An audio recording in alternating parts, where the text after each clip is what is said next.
حضرت سلطان محمود غزنوی رحمۃ اللہ علیہ کے پاس ایران کا بادشاہ اپنے سفیر کے ساتھ ملاقات کے لیے آیا ہوا تھا۔ دن سارا سلطنت کے امور پر تبادلہ خیال میں گزر گیا۔ رات کے کھانے کے بعد ایرانی بادشاہ اور سفیر کو مہمان خانے میں آرام کرنے کی غرض سے بھیج دیا گیا۔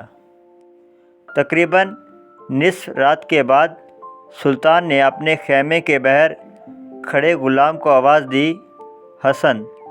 اس نے پانی کا لوٹا اور خرمچی اٹھائی اور خیمے میں داخل ہو گیا۔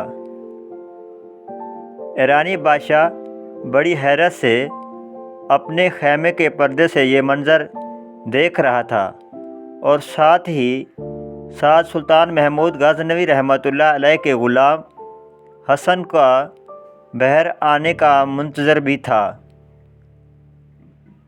جیسے ہی حسن سلطان کے خیمے سے باہر نکلا، ایرانی بادشاہ نے اسے بلایا اور پوچھا، جب سلطان نے تمہیں آواز دی، حسن تمہارا حق تھا، پہلے پوچھتے جی کیا حکم ہے؟ تم بنا پوچھے ہی پانی کا لوٹا اور خرمچی لے کر سلطان کے خیمے میں چلے گئے۔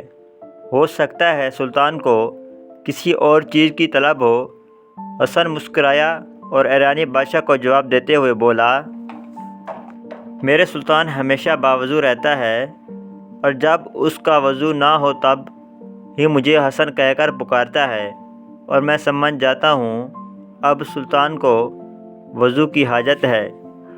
آج تک میرے سلطان نے بغیر وضو کے مجھے محمد حسن کہہ کر نہیں پکارا۔